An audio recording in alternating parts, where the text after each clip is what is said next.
And welcome to the Being Your Own CEO Success Circle. This morning we're going to be looking at what it takes to be a solopreneur. Um, and I'm kind of discombobulated this morning because of some technical errors, let's say. Anyway, my name is Lowell Ann, and in my coaching and consulting work, I help solopreneurs stay focused and motivated as we take their business to the next level using some pretty simple structure and some pretty easy technology. So we'll be right back after this.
So according to the fork, here it's dry. Good morning I wish. and welcome to the Being Your Own CEO.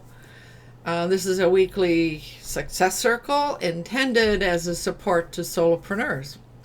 We get together because we enjoy each other's company and we like sharing information and lots of experimenting and new trends, and we all give and receive support.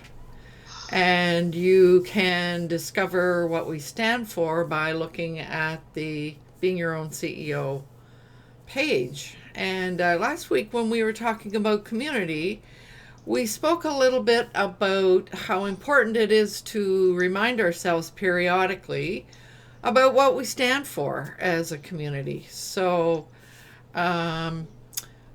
and I thought that it would be fun to start with the contribution that Jay made way back when we were out setting these things up. Everybody made a contribution, and Jay made one he called it the Moz Code, TAGFEE, and that means transparent, authentic, generous, fun, empathetic, and exceptional. Boy, that's a lot of concept built into that code, Moz code. So this morning, well, as usual, I like to begin by giving everyone in the green room an opportunity to introduce themselves.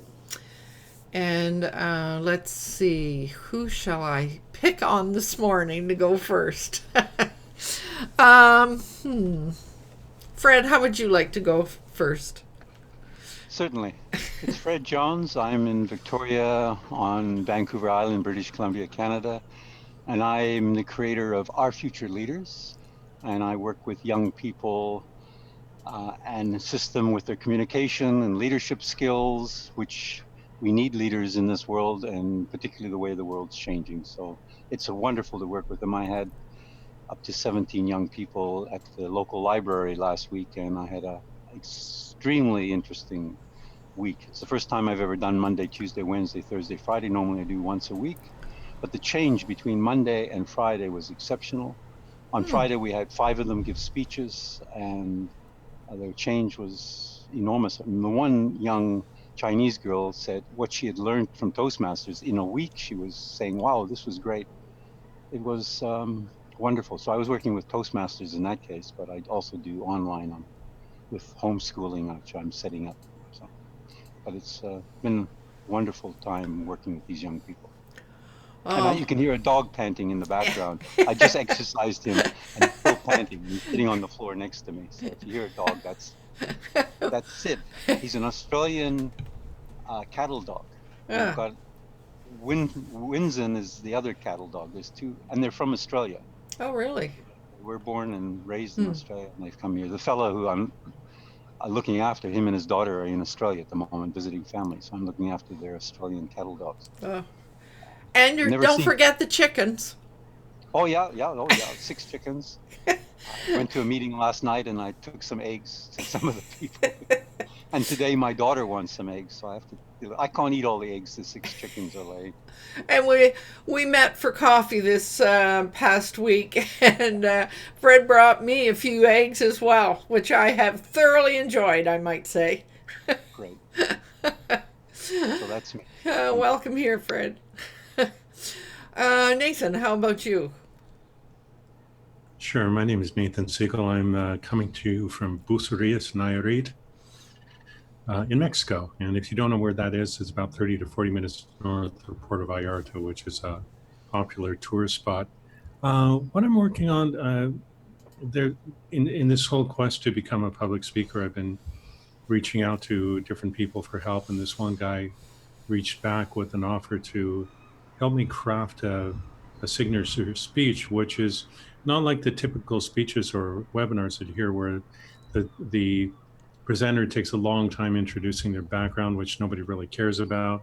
Then they get into the presentation, then there's a pitch fest at the end. And what this guy is helping me do is to craft a story that is compelling, creates empathy, draws people in, but without a clearly defined sales pitch. And it's done in such a way that makes people want to work with you. So Hmm. I just started working on that a couple of days ago. And Fred, I haven't forgotten. When this is done, I'll be sending it your way. But it just became really obvious to me that I need help with this. It's one thing to be a freelance writer. It's another thing to be a public speaker, and they're not the same. Mm. So that's what's going on. Right on. Lots of work to do for all of us. Yeah, for sure. I mean, this. I want to make sure I get things right for this upcoming talk. Mm-hmm. I'm glad I have the Talk. time to. Yeah. TED Talk. I want to do it right. Do you know the other thing that seems to be popping up everywhere I turn these days is this whole concept of story. Yep. And even in something I was writing yesterday about even writing a business plan.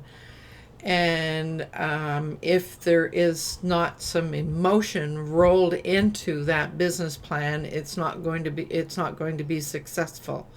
And of course, that's the way we bring emotion into things, isn't it? Is through story. Yeah, it's kind of interesting. I need to look through some of my documents I brought with me because I'm hoping that I did bring some of my copywriting stuff because there are all these words that you can use from copywriting that are like action-oriented verbs. Like one of them that I used in a copywriting headline was very successful. The headline of this snippet was faster than you ever dreamed possible. And that worked beautifully for me when I used it a couple of times. And well, it's like, whoa, that's a bit of a grabber. Okay, what do you mean? Yeah, so. And it almost has a story built right into it, doesn't it? You betcha. Yeah. But it's something you can, like how to lose weight faster than you ever dreamed possible. Right. We wish. Of course. There's always the promise, but the question is, can we deliver? That's another story. Yeah, always. No kidding. Oh, well, and it sounds like you're onto something there, Nathan. I sincerely hope so. I mean, like I said, I watched a couple of the videos yesterday, and they were just amazing. They were really good. And it became really obvious, this is what I'm looking for. Right on. Yeah.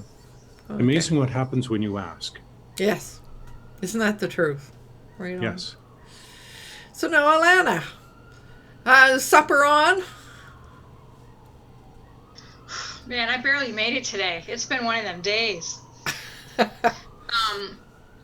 Supper's going to be leftovers. So my name is Alana. I'm coming to you from Ireland, and I'm having leftovers today. I try to arrange my Mondays and Tuesdays for leftovers so that I don't have to cook, because I usually have things going on in the evening time, like now, because it's 5 o'clock here. Okay, so my business is ALB Digital Marketing Services, and I help people with their websites, and I do a lot of bits and pieces for them. I do meta descriptions, meta titles, SEO, keyword research, blog posting, blog creating, and that sort of thing. That's actually what I was doing today. I got a last minute request from a web designer to do some tasks for her, and I thought it was going to be like an hour, and it turned out to be 3. So I had to kind of close that down and say, okay, I'll pick this up tomorrow. I also run a website called emptynestblog.com, where I help people learn how to make online income for themselves. So, okay. What does ALB stand for again? That's me, Alana L. Oh, Birmingham. of course. Duh. I know, not very creative. I'm sorry, but if I ripped myself apart trying to think of a decent name, and this is the one. While I'm not really, I wouldn't have been mad about using my initials. It was the thing that made the most sense, because at least it's more personal to me as opposed to simply digital marketing services. And I think there's probably plenty of people calling themselves that. So this resonates more with me and what I do. Probably true. Like, using your initials is not a bad way to go. Many people do it. Many companies do it. Years ago, I was thinking I really wanted to change my first name because I didn't like it. I was thinking of the name of Aaron with an A, but when I thought about my initials, they would then be ASS. So I dropped that idea. Right. Well, it's for funny obvious that you reasons. say that, because when we were naming my daughter, I had that in mind. So her name is Fiona Alana, and so her initials are FAB, so she's Fab. Right. We did that, and I did that on purpose. Much better than ASS. Yeah. Right. Well, I'm glad you got dinner organized. So welcome here. Thank you. Now, I don't want to forget Vivek. He was the first one here this morning, so welcome, Vivek. Namaste. Namaste. My name is Vivekanand. Vivek is how I'm known. So my brand is Wake. We wake. So unify, simplify, amplify life is my tagline, and that's what I aim to do. This morning I attended a workshop stroke training where they talked about how you can get Facebook to work for you. So there I found it was I found quite a lot about Facebook, but quite a lot which I didn't want to do. So yeah, that's how things go, I suppose.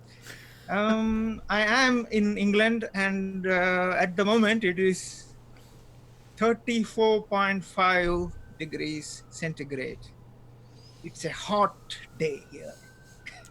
Is it humid as well? It's not humid. That's the most dangerous part. When it is hot and it's not humid, you run greater risk of dehydration. Yeah, that's a good point. Yeah, humid, which is what it's like here, is what, like, trying humid to and hot is okay. Humid and dry can be very dangerous. So. Hot and dry. I think you meant hot and dry. Yeah, it's humid here. It's hard to sleep when it says humid. Do you know, when I used to live in Montreal, there was an expression, because in Montreal in the summer is very, very uncomfortable. And you'd hear people saying, "It's not the heat, it's the humidity." But I love that French Canadian accent. Or thereof. Yeah, well, anyway, I remember that well.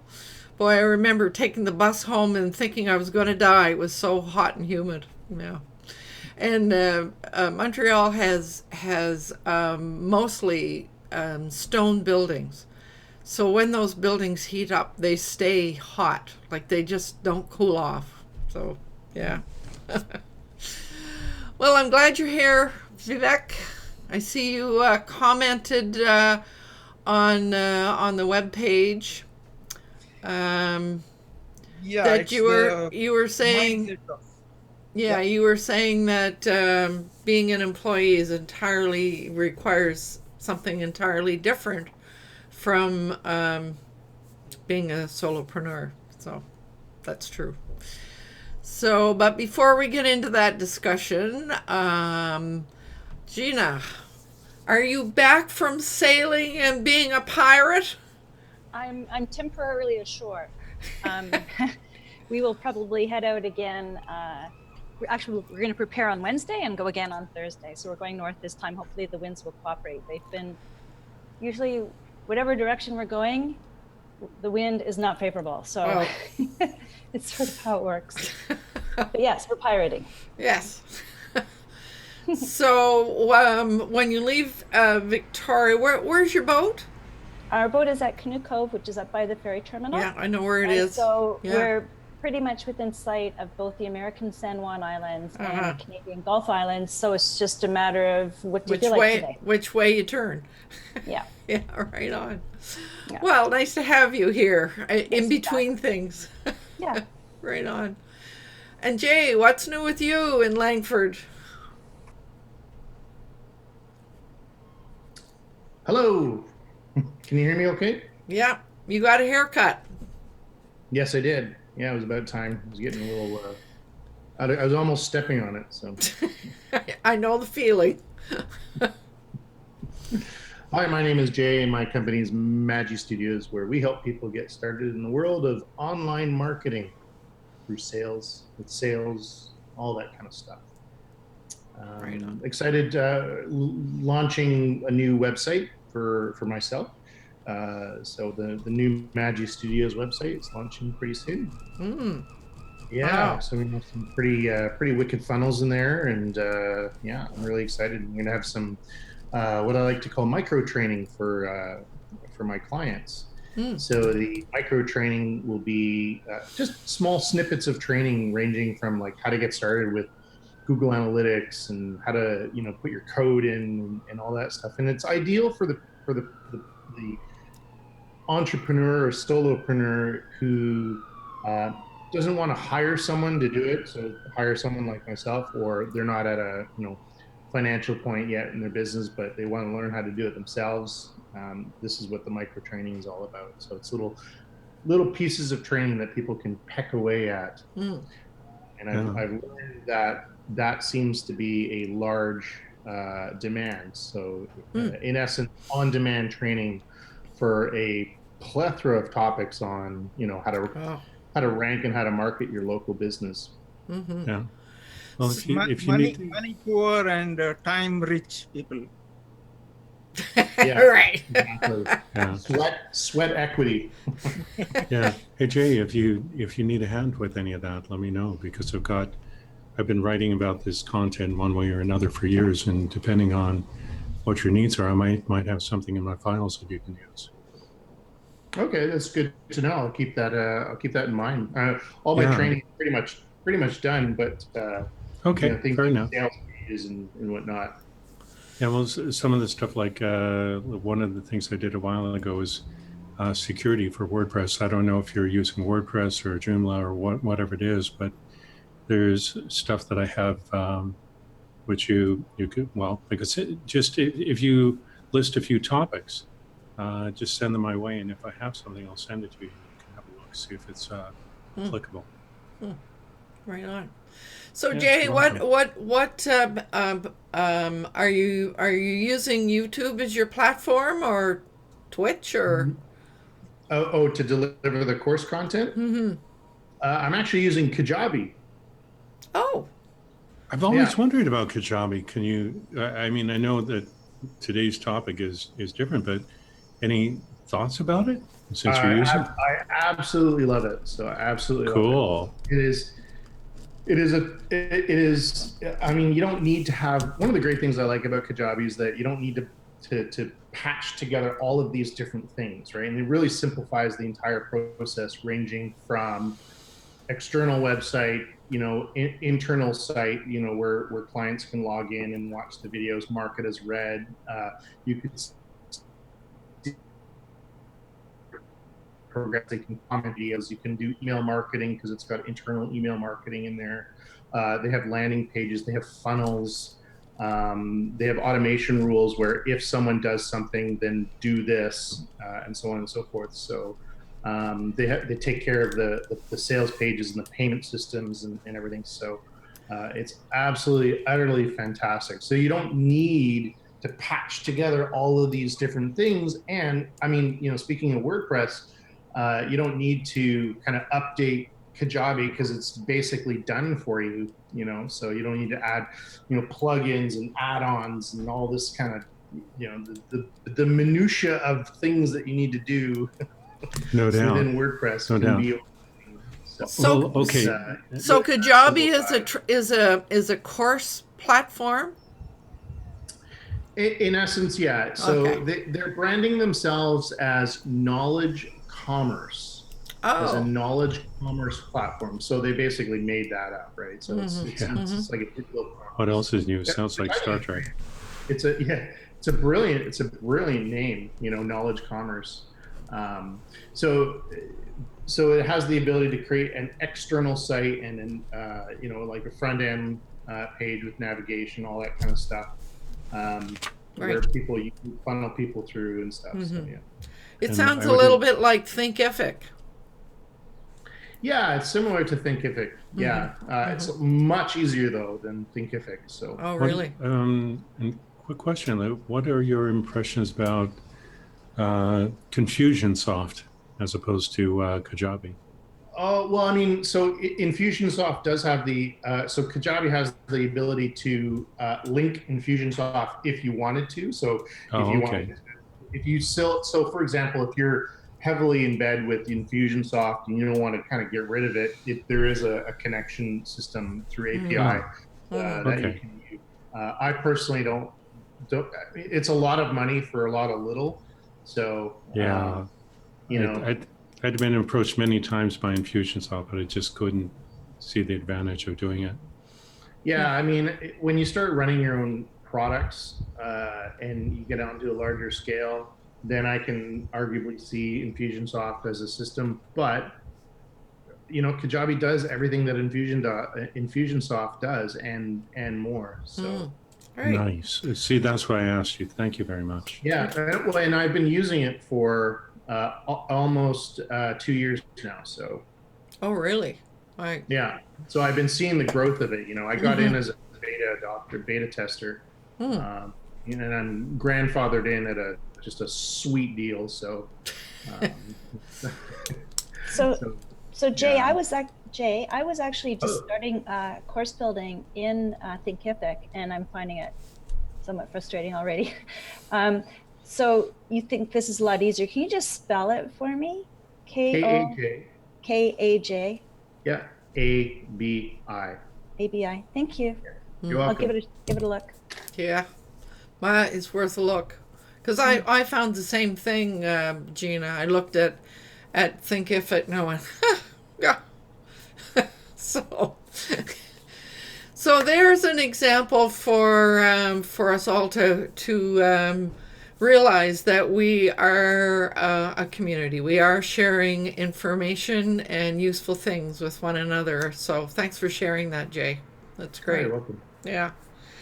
So this morning we were going to spend a bit of time thinking about being a solopreneur and what does it take I guess that came up after our session last week, where we were kind of just mulling around what it does take to be a solopreneur. And I know that as I was thinking about that over the last few days, I think one of the, and from my own experience, given some goals that I've set for myself in terms of my new website, etc., I began to realize that self-discipline is huge, absolutely huge. So it's one thing to be able to set some goals, but it does take some lots of self-discipline to stick with it and see it to the end. So that was the thing that popped into my mind right away. I don't know if anybody else in the group here has given any thought to what are some of the skills or personalities or knowledge or qualities. I guess personalities and qualities are similar, but what do you think? What do you see as top of the list? Well, I'm going to throw a bit of a curveball at that. The way that I got started into what I'm doing now, or the evolution, I got fired from a job, and I had no prospects, nothing going on. I couldn't go back to Vancouver, where I was from. And that was a sunk ship, or a ship that sank. And then my cousin, who was a freelancer, came up to me 2 weeks after it happened and said, "Hey, do you want to learn how to write?" And I had no other option, so I said sure, and that's how it got started. Okay. And the other wonderful thing about it, he wasn't just my mentor, he was my mentor, but the thing is, I followed his instructions to the letter, and I didn't question him, and I didn't think I knew any better. I just did what he told me to do, and it worked. So it's interesting that you bring that up, Nathan. I read a very lengthy and interesting piece by a local person here. It came up on Google Plus. He was talking about what his experience at trying to find a job when you're over 55, and he used a great deal of humor, and he ended up deciding to become a solopreneur. So maybe wise choice. I think he said the same thing. No other options. Well, I mean, in my case, for what it's worth, my back was against the wall. Literally, there was really no other way to go. There were no other options. And when you're faced with something like that, what are you going to do? There's only one way, and that's actually a blessing, because if there are multiple ways, you can easily get lost. But when there's only one way, it's like, oh, okay. Tell me what I need to do, and I just did it, and it worked, and it was that simple. So But when there another are thing, multiple ways, that's another story. yeah. But another thing you're inferring here is determination. Yeah, there was that. I'm not entirely sure about some of that, but it's just that I knew that there was no other option. What is that word? What is the expression? All avenues of escape were gone, and here I was in a new city, and I had to do something, and I couldn't go back to where I was, so this was presented. And the weird thing about it is that he offered this to me 6 months before, when I was living in Vancouver, but I turned him down because I was afraid I was going to be buried under a ton of paper. And that later turned out to be true, but it just, things happened, and they happened rather quickly, and I wound up going way beyond anything I ever expected or what he expected. And so it was quite a journey.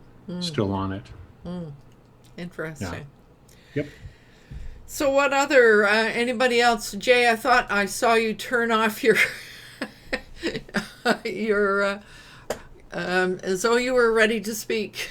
I sat on my hands, yes.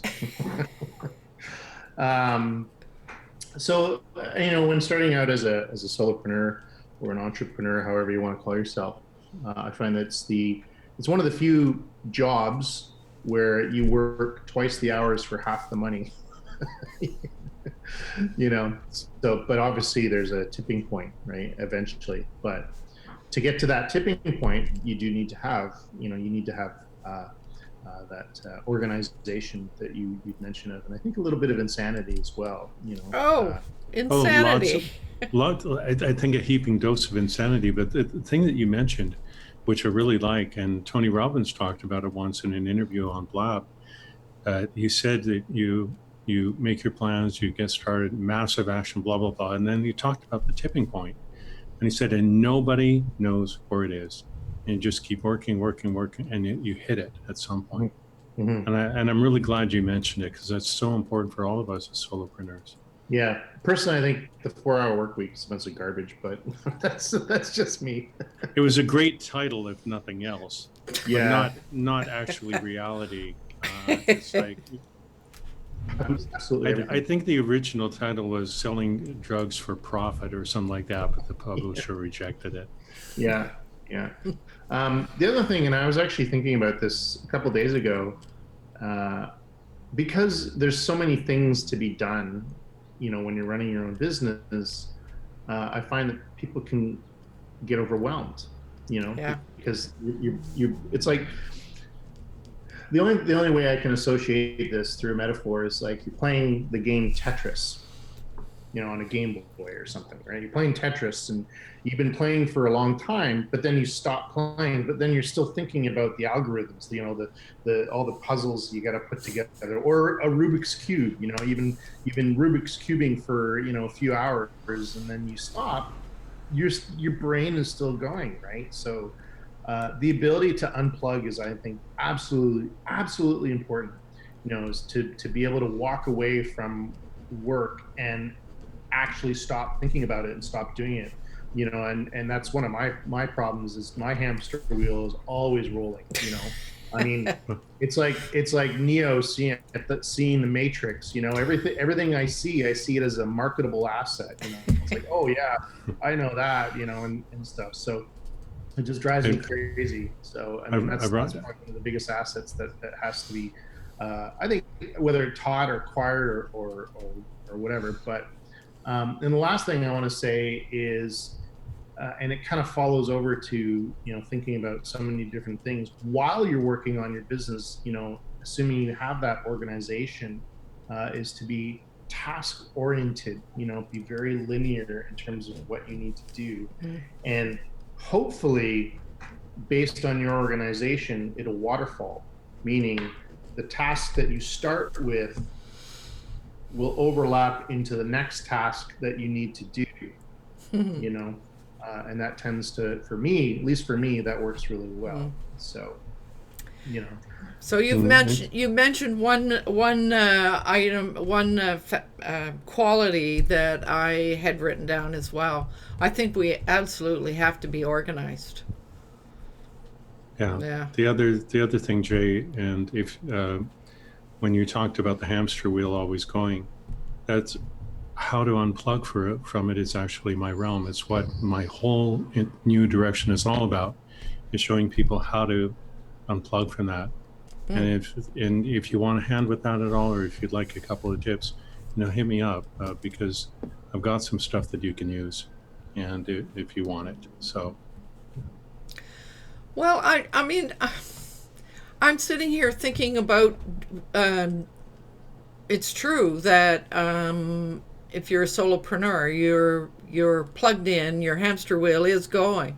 I'm not sure that that I really want to unplug, because I'm doing something that I get a big charge out of doing. Well, there is that approach too. I mean, if you're happy with what you're doing, and it's not causing you any distress, it's not taking away from the quality of your life, and you are more or less in balance, then that's fine. But the kind of stuff that I'm offering has to do with people who are so trapped in their thinking processes, they're so addicted to it, they can't shut off. Their minds are driving them crazy to the point where there's no respite there, and they're having tremendous difficulty. Their thinking has become an addiction. And what I have is, for those people, who can't get off the wheel, or the hamster wheel, or whatever you want to call it. It's like they're chained to it. And for those people, knowing how to unplug, knowing how to change direction very quickly can be very useful. Well, I don't know. I mean, I don't have any trouble sleeping. Then it's not for you.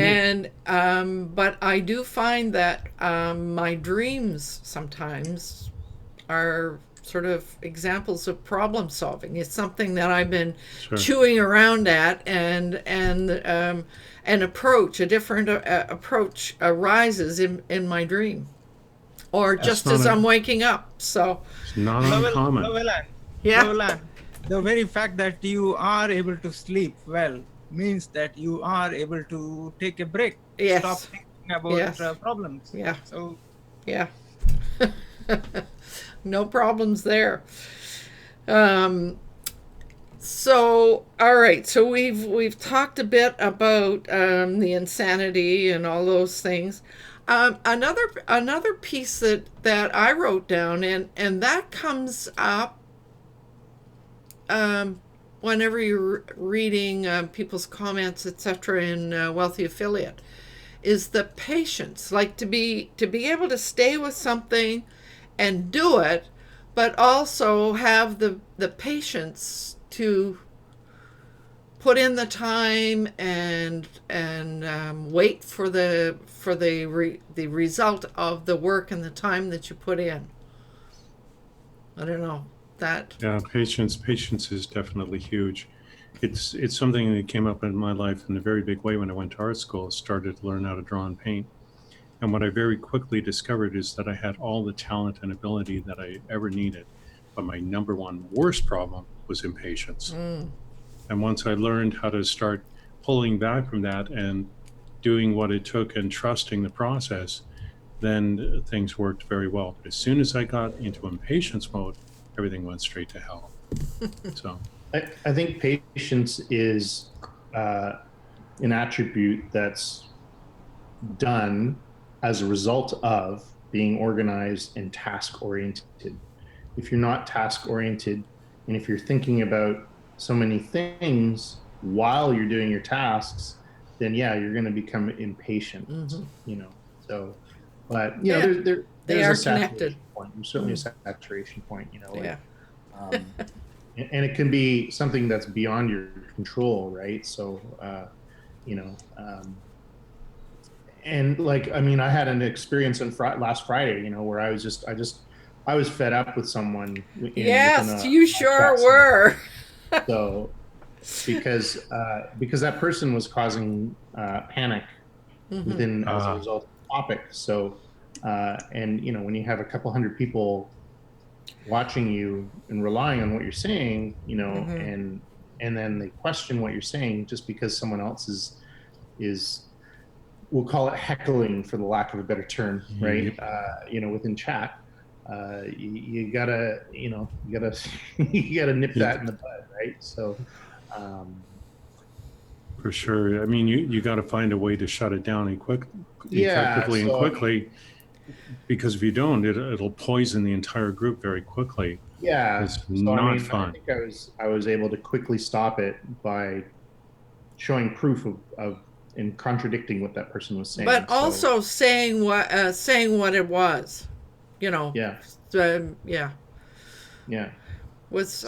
you in that case, I mean, if you'd had too much patience maybe with that guy, maybe it wouldn't have been a good thing. That's why I go to the gun range after the webinars. So. That was pretty interesting. Yeah. So, Alana, I mean, last week when we were chatting about our topic for today, that seemed to be something that was on your mind. Yeah, well, I mean, I think it's difficult for people who end up being solopreneurs by circumstance. They lose their job and they don't have any other choice. I think on one hand, it can be exciting, and on the other hand, it can be a really steep hill to climb. And I know that's kind of where it was for me. I chose to leave my last job because I found that the work I was doing on my own was more exciting than the work I was getting paid to do. So I thought, okay, well, but the thing is, I have a buffer. I have someone who's supporting the household. So if I do or don't make money in the beginning isn't a real hardship for us. But one of the things I wanted to address was the organization thing. And I remember even when I first joined Wealthy Affiliate, they had tons and tons of fabulous information, but organizing it in my own head, it was hard for me because I'm kind of a process oriented person. I'm all about how to get from A to B. So if I can't actually see it in my head, I can't figure it out. So being a solopreneur means you have to figure all that stuff out for yourself. And it can be both exciting and terrifying at the same time. Absolutely But true. it's been a great ride for me. I love it. I love where I am right now. I really do. Okay, so there's another concept, being process oriented, being able to And the put other that thing I wanted to process. mention, yeah, and the other thing I wanted to mention too is my philosophy is one client at a time. So, whenever I take on a new client, I'm all in and I want to do anything I can for them. And if I can't do something, I'll say, okay, that's outside my scope of skills or whatever.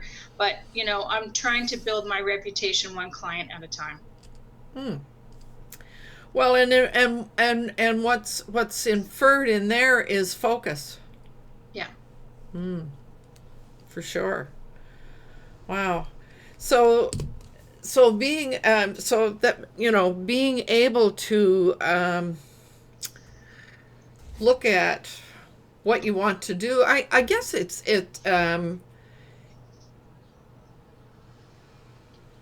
I mean, when we get down to the nitty gritty, we're looking at individual things, but we can't really figure out what those individual things are unless we're able to look at the large picture. So I think that's maybe another trait, is being able to step back and look at the large picture and figure out what what it is that we want to do within that large picture. But for me, I don't know that I'd be able to know what to do if I didn't have that big picture. Well, the big picture is really important because it gives you the overview. And one continual fight that I had with this one other entrepreneur is he kept telling me, you need to think small. And I'm going, if I think small, I'm never going to get anywhere, because he was focused on tiny, tiny sales.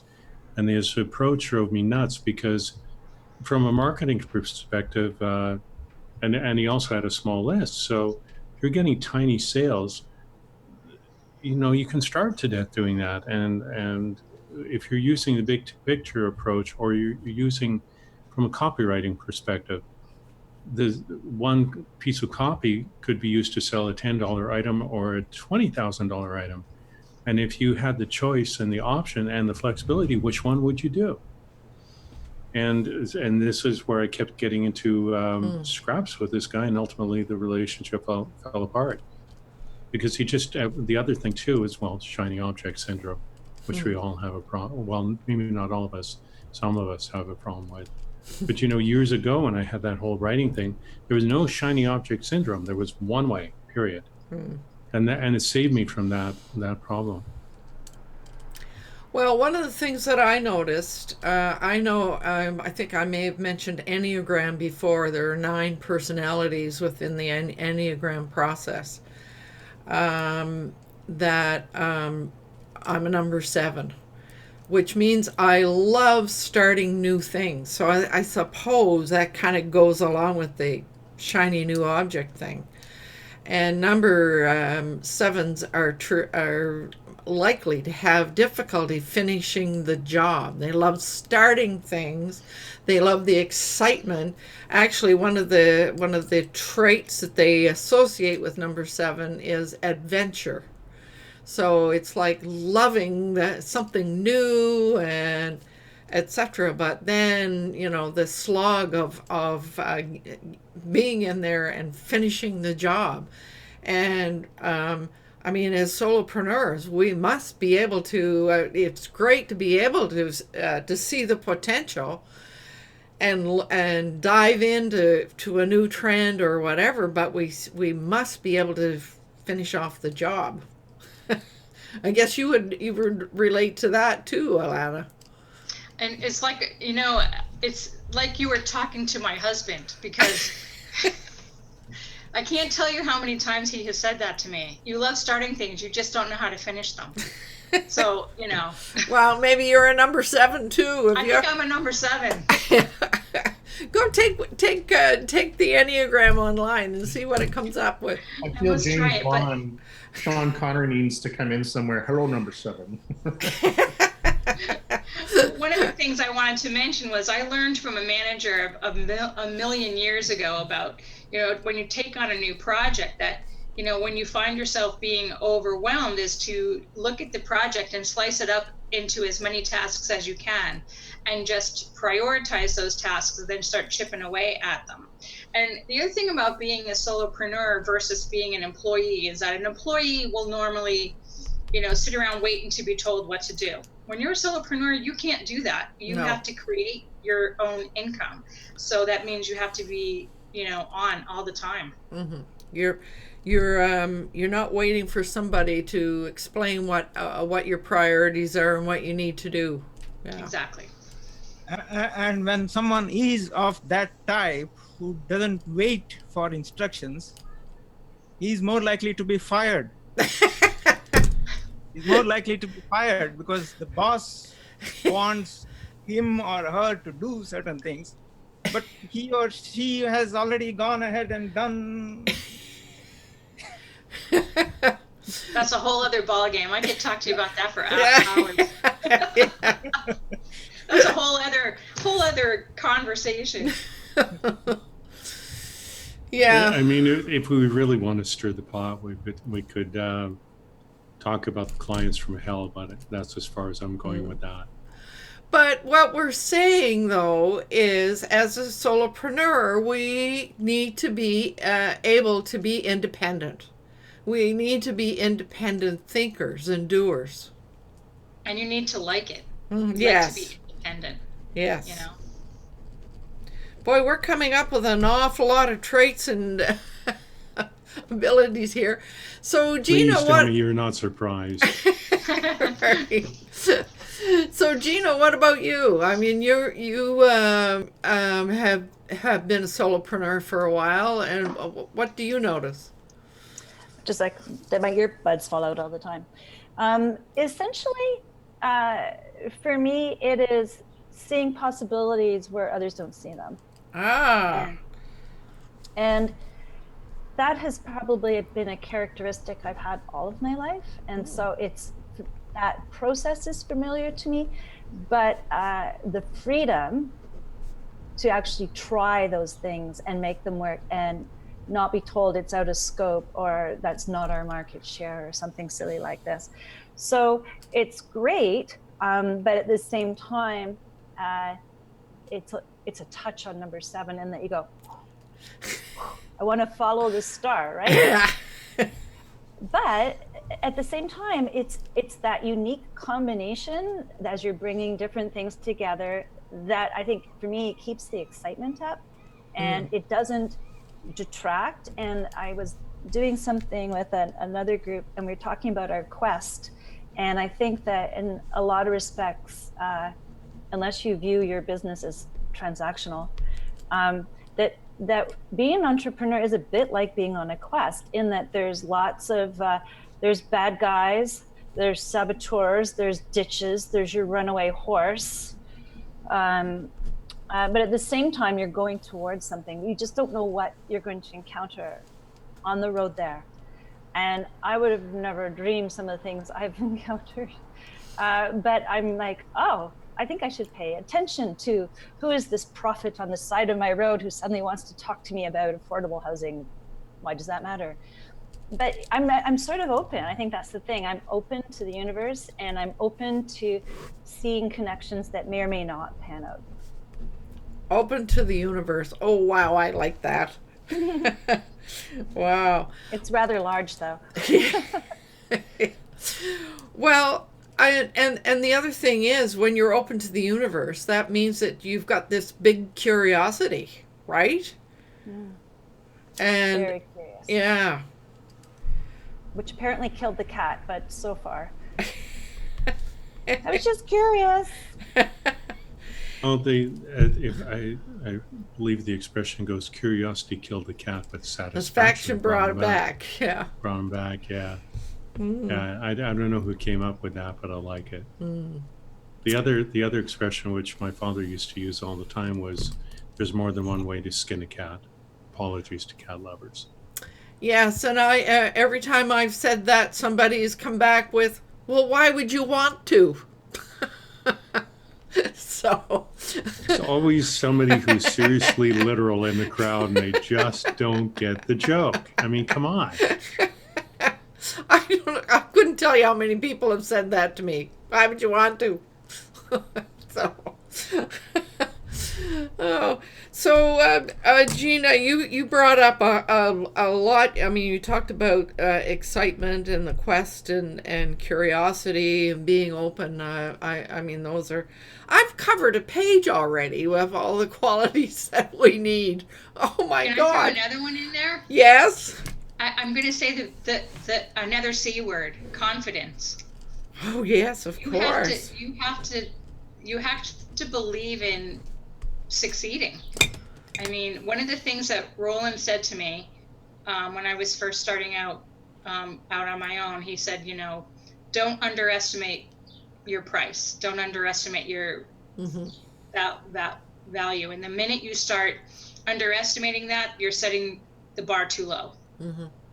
So I took that to heart, and it's worked well for me. And it's hard to do, especially when you don't think you have what it takes.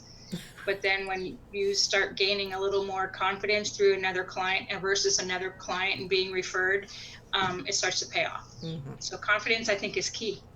I think that's something worth talking about is the importance of having self-confidence in pursuing forward as to what Gina was saying, your quest, because otherwise you're going to be spending a lot of quarters on your quest. So I think it's really important to have that self-confidence, and that self-confidence is based on experience, and I think when you first start out as an entrepreneur, it's a scary feeling because you don't have a pattern. You don't have a paycheck every week or every 2 weeks, or so you're reliant on your own self to get that paycheck. Can I add a eighth one to that list? Go ahead. It's actually what Jay was just talking about, money.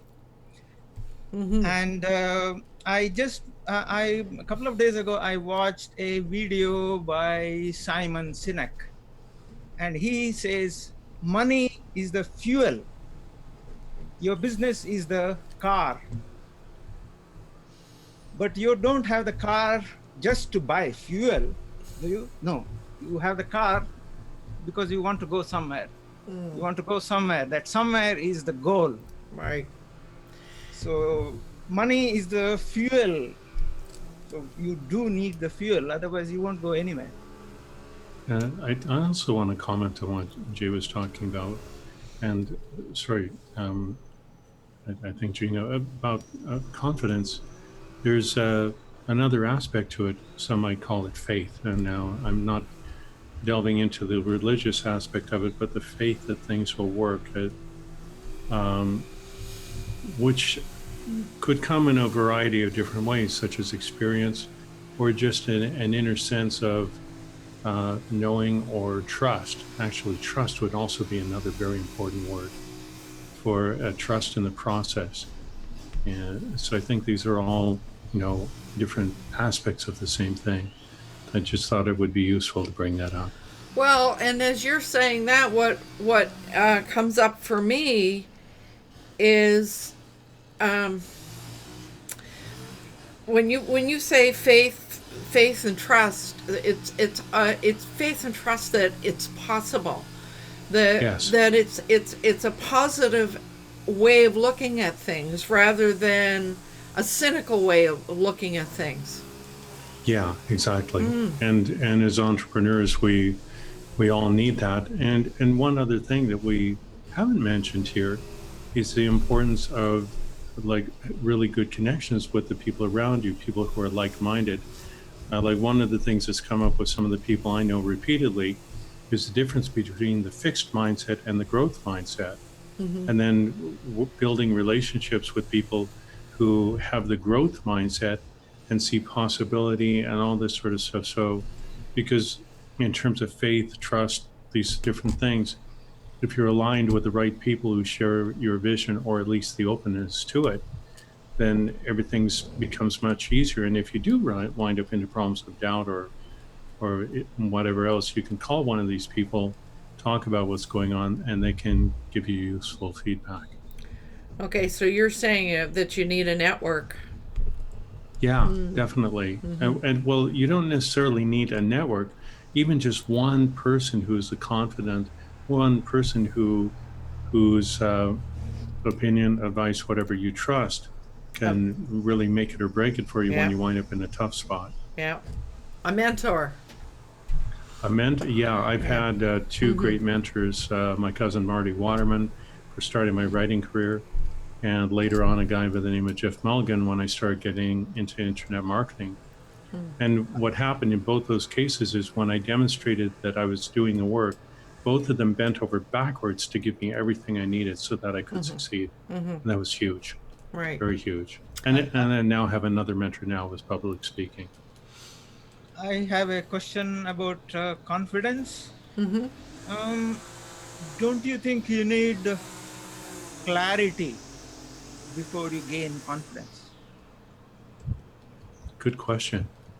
Clarity. Very good question. Yeah, clarity. About what, Vivek? About where you want to go, what you want to do, what your abilities are. Okay.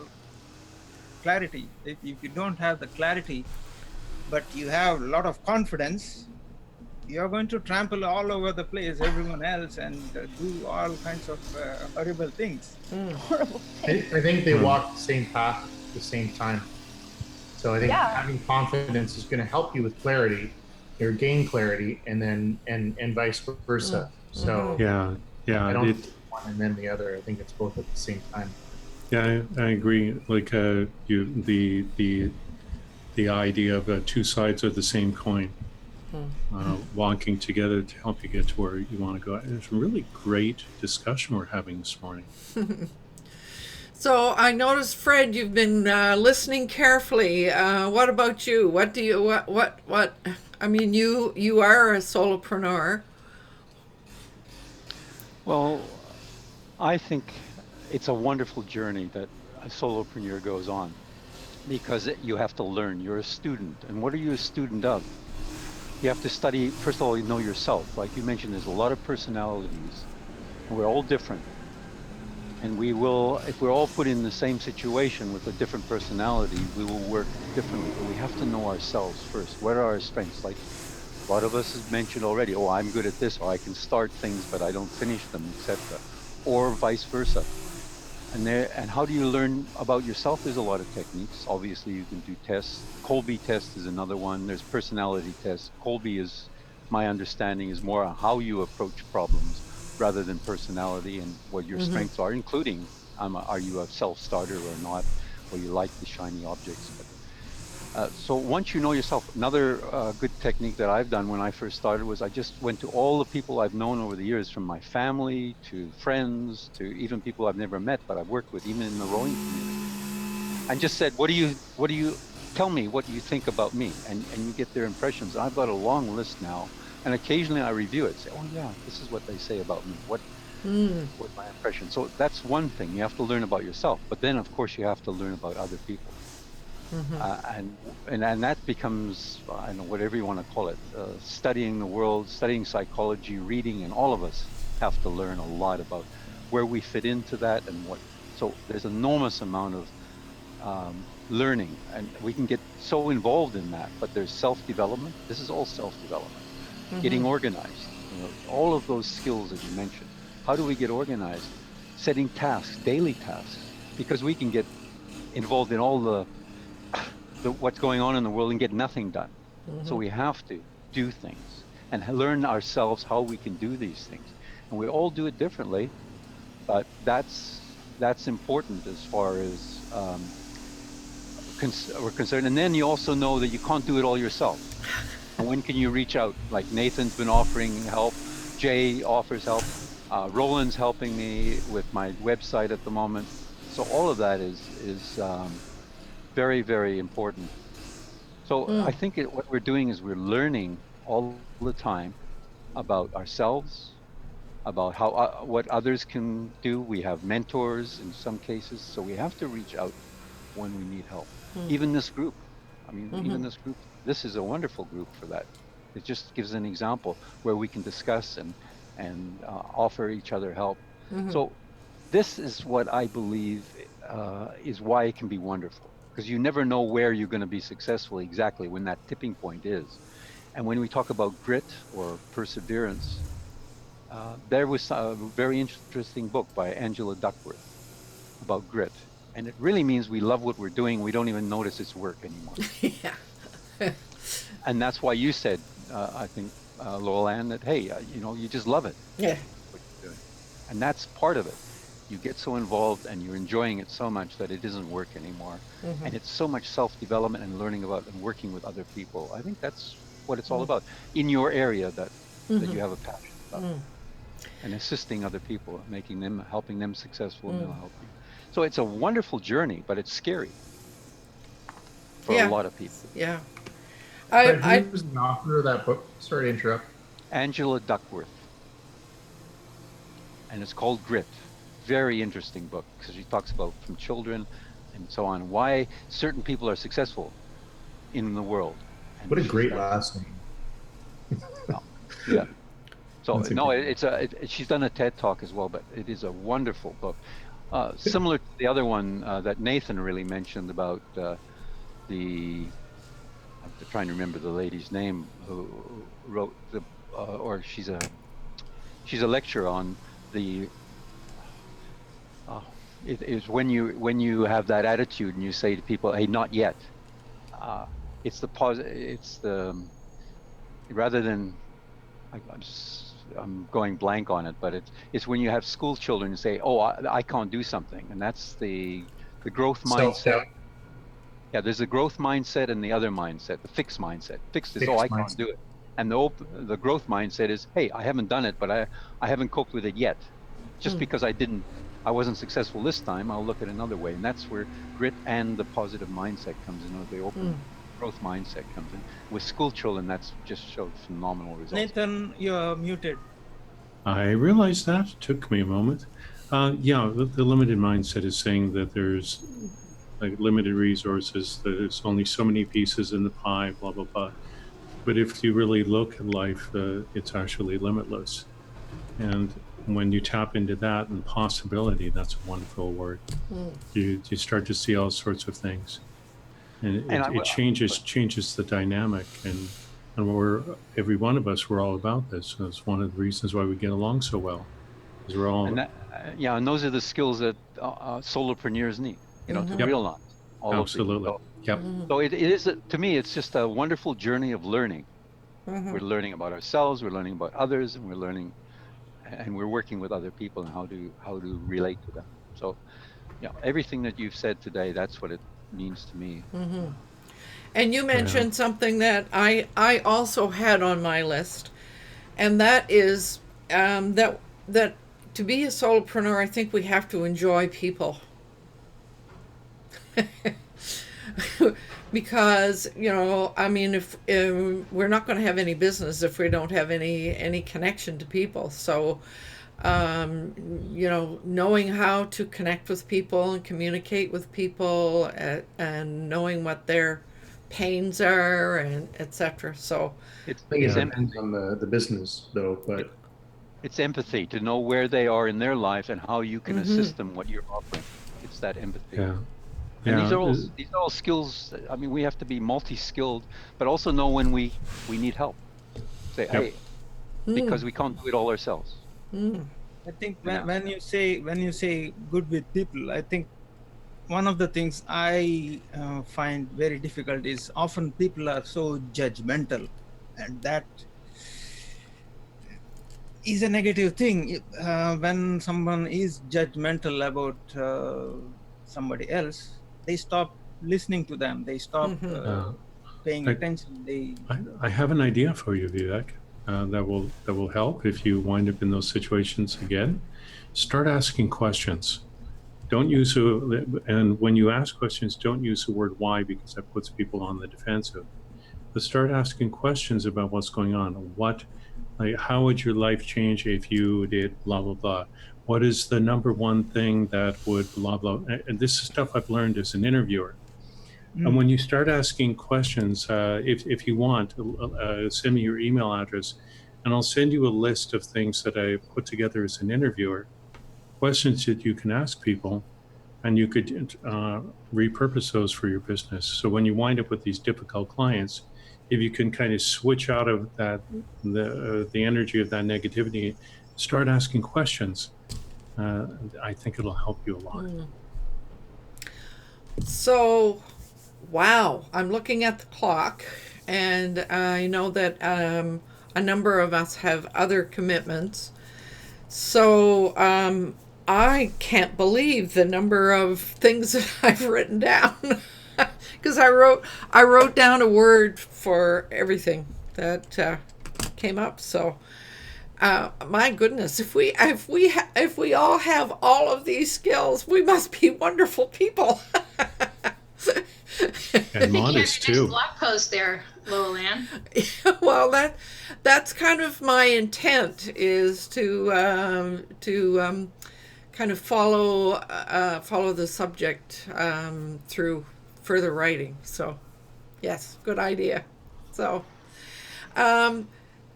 just before I move us into our finish off, any kind of closing comment, closing observation? We've covered a lot of ground this morning.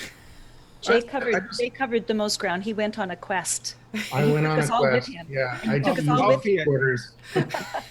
Coffee. I say quarters because I consider it like when you say quest and you said like there's all these different things. I think it's like this one of these video games, right? Like Dragon's Lair, whatever it was back in the '90s. So yeah, I'd loved Dragon Slayer, but I absolutely sucked at it. Yeah, that was actually my first entrepreneur job, was a paper boy, and having all these quarters at the end of collecting the money. I'd go to the video game place and just dump quarters and stuff. What I wanted to say was, in closing, was, you know, we started out with a little bit of I won't call it negativity, but the realistic side of being an entrepreneur. But you know, for anyone who's watching this, whether it be live or recording, I think it's really important to realize that being an entrepreneur, as we can see, we're all sitting here with smiles on our face, and that's not because, you know, we're on TV here, but I think it's also because we've chosen this lifestyle and we enjoy this lifestyle, and it's an absolutely wonderful thing because you get to control your destiny. You get to control your schedule. And yes, in most cases, your schedule is more busy than being an employee, but that's by choice, right? And as Lauren mentioned, you know, she loves not turning off the switch, you know, and as do I, you know. So being an entrepreneur and a solopreneur, I think is you know, absolutely awesome. So if you're thinking about doing it, do it. Do it, yes. I couldn't agree more. And I think that's a really, really great place for us to close out. So I will draw our conversation to a close with a reminder to do what you love with passion. So we'll see you next week.